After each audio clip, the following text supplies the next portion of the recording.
Mayroon na naman ngang bagong endorsement ang anak ni Luis Manzano at Jessie Mendiola na si Baby Peanut. Sa pagkakataon naman ngang ito, ay itong si Daddy Luis naman ang kanyang makakasama sa kanyang endorsement. Napaka-blessed naman talaga ni na Jessie Mendiola, Luis Manzano at Baby Peanut. Bata pa nga lamang itong si Peanut ay mayroon na nga itong mga endorsement na natatanggap.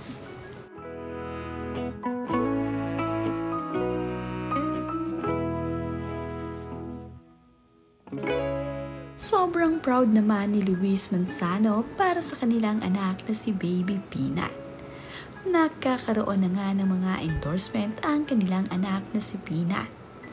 Ito nga ay ang pangalawa ng endorsement ng kanilang anak. Nauna nga nung nakaraan ay ang Yobu, ngayon naman ay ang diaper na pangbata ang ine-endorse ng kanilang anak na si Peanut.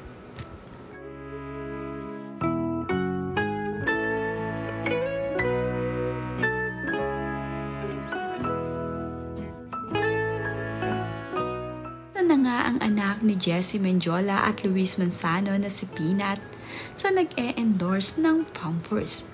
Bagay na bagay naman nga kasi dito sa anak ni Luis Manzano at Jessie Mendiola ang mag-endorse ng Pampers na pangbata.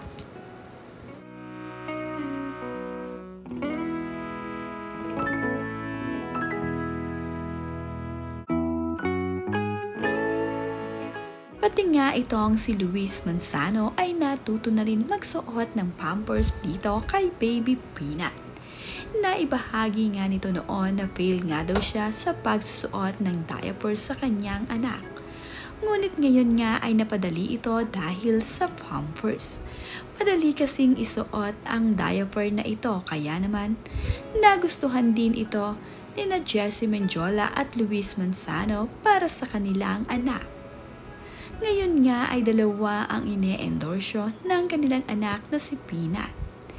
Ang una nga ay ang Yobu at ngayon naman ay diaper o ang Pampers na kanyang bagong ine-endorse ngayon.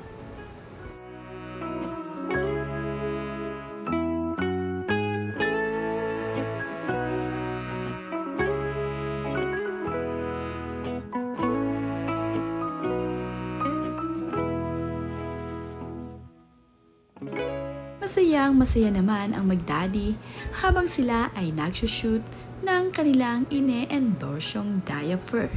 Makikita nga sa larawan na talaga namang tuwang-tuwa itong si Baby Peanut na kasama ang kanyang daddy na mag-e-endorse ng diaper.